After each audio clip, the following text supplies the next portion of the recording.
Nakarating po kami sa isang evacuation center. At nakita ko po ang isang nanay na iyak ng iyak na nakaupo. Pagkatapos po niyang tumahan, tinanong ko siya at ang sabi ko, "Nay, bakit po kayo umiiyak?"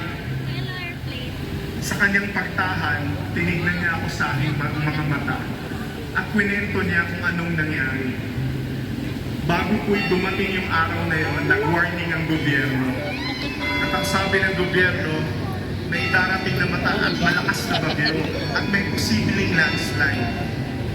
Nung panahon po na yun ay katatapos ng halos ng pandemya, kaya marami sa atin hindi pa rin nag-face-to-face classes.